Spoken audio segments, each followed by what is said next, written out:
Assalamualaikum warahmatullahi wabarakatuh. Maman di sini bertemu kembali di channel Pojok Tani. Hari ini mereview perkembangan pohon anggur lipia ya, yang kebetulan sedang berbuah hari ini. Anggur lipia ini kebetulan tidak istimewa ya teman-teman. Jadi saya dulu membeli 2 anggur lipia sama taldun ya, dan keduanya dibuahkan secara bersamaan ya. Dan ini adalah anggur lipia yang usianya 5-6 bulan dan baru pertama kali dibuahkan ya teman-teman. Pembuahan ini pembuahan yang tanpa stres air ya teman-teman, tapi ternyata anggur lipia ini mampu berbuah ya. Ini anggur lipia berbuah cuman ada 4 tersier ya yang subur dulu itu ya, 4 tersier. Kurang pemeliharaan karena di pinggir genteng seperti ini ya, jadi banyak terkena air hujan awalnya gitu ya, jadi hanya sebagian saja yang tumbuh ya. Ini masih kecil berbunga dan saya potes bunganya dulu ini. Nah, karakter anggur lipia ini setelah saya tanam, berdasarkan pengalaman saya, anggur ini sangat mudah sekali untuk berbuah ya. Jadi anggur lipia ini sangat mudah sekali untuk berbuah. Bahkan ini saya terus terang tidak spesial ya. Memang tidak, niatnya hanya ingin memangkas saja, tidak berniat fokus untuk dibuahkan. Kenapa? Karena dulu ini terserang banyak semut ya, karena kurang terpelihara ya. Jadi saya coba pangkas. Saya sebelum pangkas memang sudah melakukan pupuk pembuahan. Pupuk pembuahannya itu sisa dari pupuk pembuahan anggur yang lain yang kebetulan di embernya masih ada sisa. Saya masukkan ke pot, ke planter bag yang ditanam anggur lipia.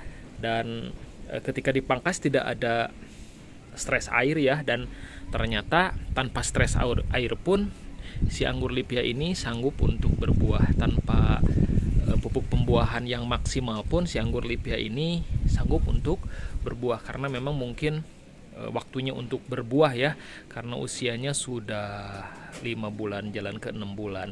Nah, saya menyimpulkan bahwa anggur lipia ini salah satu jenis anggur yang mudah sekali untuk dibuahkan ya. Dan yang menjadi keunggulan anggur lipia ini adalah dia mampu menumbuhkan klaster bunga yang banyak ya teman-teman. Ini saya hanya 4 tersier saja ya teman-teman, 4 tersier. Setiap tersier saya pelihara 2 bunga ya. Jadi setiap tersier saya pelihara 2 bunga, semuanya ada 8 bunga ya. Ini si karakteristiknya, kalau saya lihat si anggur lipia ini, dia kalau kita pangkas ya, dia semua badnya itu punya potensi dia pecah ya. Dan ini badnya semuanya pecah ya, 1, 2 ini sudah nggak ada badnya ya. Dan saya yang ini masih ada kayaknya. Ini 1, 2, 3 saya potes saja meskipun membawa bunga, karena bunganya tidak terlalu besar dan daripada membebani, jadi saya potes saja, saya pelihara 2 bunga yang besar-besar. Jadi anggur lipia ini punya karakteristik dia bisa menghasilkan klaster bunga yang banyak sekali. Dan memang saya lihat di video-video beberapa pengangguran ya, anggur lipia yang menanam anggur lipia itu mampu bahkan banyak sekali memunculkan klaster-klaster bunga ya. Dan selain itu, setiap klaster bunga itu dia ukurannya, berinya besar-besar ya, klasternya besar-besar. Ini besar-besar ya teman-teman. Ini juga sama. Ini juga besar-besar ya.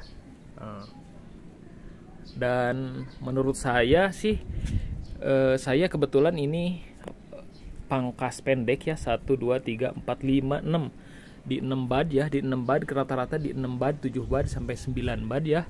Dan ternyata dia mampu untuk berbuah. Mungkin ada teknik pembuahan yang lebih bisa memaksimalkan klasternya ya.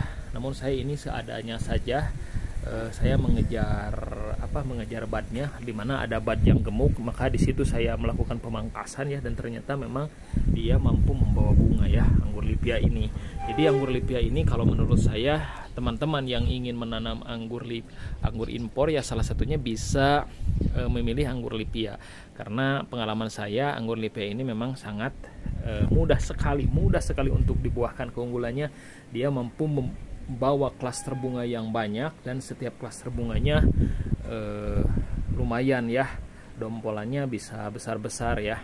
Nah ini kita lihat ya, dan coba dilihat setiap klaster bunga, si bunganya itu tidak mudah patah ya, tidak mudah patah. Ini juga sama ya. Jadi saya lihat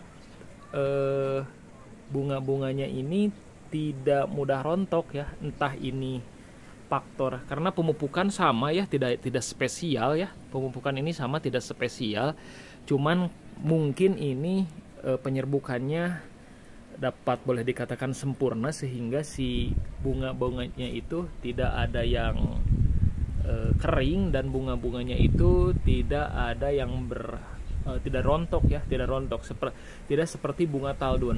Nah, kenapa bisa terjadi seperti ini? Nah, yang paling menentukan menurut saya pribadi adalah penyerbukan yang lebih baik ya. Kenapa ini bisa dikatakan penyerbukannya baik ya? Karena ini di pinggiran genteng seperti ini ya, di pinggir genteng, pinggir atap.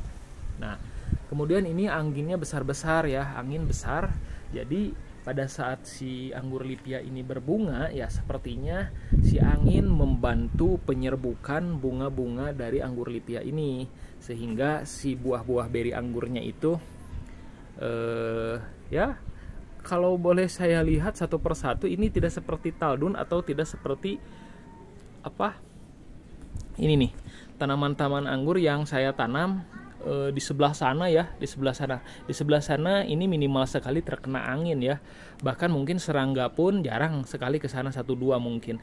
Dan di sana karakter buahnya itu ketika buah menjadi beri, si berinya itu berjatuhan. Ada yang kering gitu ya, ada yang kering 1, 2, 3, dan itu mungkin karena memang penyerbukannya kurang sempurna sehingga berjatuhan. Nah, kalau si anggur lipia ini ya, menurut saya karena mungkin ini penyerbukannya sempurna, jadi si anggurnya itu tidak ada yang berjatuhan ya. Saya lihat tidak ada yang berjatuhan, semuanya komplit ya. Jadi dari bunga yang menjadi beri itu, berinya tidak ada yang berjatuhan. Nah, ini mudah-mudahan bisa bertahan sampai besar ya. Jadi kita nanti akan melakukan penjarangan secara manual. Biasanya saya melakukan penjarangannya itu secara alami ya, karena si beri anggurnya itu berjatuhan. Nah, kalau ini si beri anggurnya saya lihat tidak ada yang gosong. Coba bisa dilihat ya, ini beri-berinya itu tidak ada yang gosong, nggak ada yang gosong, dan tidak berjatuhan. Ini mungkin karakteristiknya entah kenapa, atau mungkin penyerbukannya mungkin sempurna gitu ya. Jadi semua bunganya menjadi beri yang bagus ya. Nah, itu seperti itu teman-teman. Jadi untuk teman-teman yang pemula yang ingin menanam anggur ya, rawatlah. Salah satunya bisa menanam anggur livia ya, livia ini. Nah, livia ini keunggulannya seperti tadi dikatakan ya, dia mampu membawa klaster yang banyak. Setiap klasternya bisa dompolannya besar-besar ya, mudah sekali untuk berbuah. Pangkas pendek pun dia mampu berbuah ya. Dulu itu berbuah tapi saya buang buahnya karena kurang berkualitas ya, mungkin nutrisinya kurang. Pangkas panjang pun sepertinya mudah sekali untuk berbuah ya teman-teman. Nah, terus mengenai rasa, saya pun ini karena pembuahan perdana, saya belum icip-icip anggur lipia ini rasanya seperti apa. Tapi kalau misalkan saya lihat review dari YouTube ya, anggur lipia ini dia punya cita rasa yang manis ya, dan ada rasa harumnya hanya sedikit sekali ya. Ukuran beri tidak terlalu besar ya, tapi ya enak gitu ya, enak ya. Mudah-mudahan ini teman-teman ya, kita ikutin saja terus perkembangannya seperti apa ya. Mudah-mudahan ini semuanya bisa menjadi beri yang sukses gitu ya, yang mampu membesar, dan kita bisa mendapatkan hasil panen walaupun 8 dompol seperti ini yang memuaskan ya. Seperti itu teman-teman ya, terima kasih, sharing saja. Salam hijau, mudah-mudahan bermanfaat. Salam pengangguran.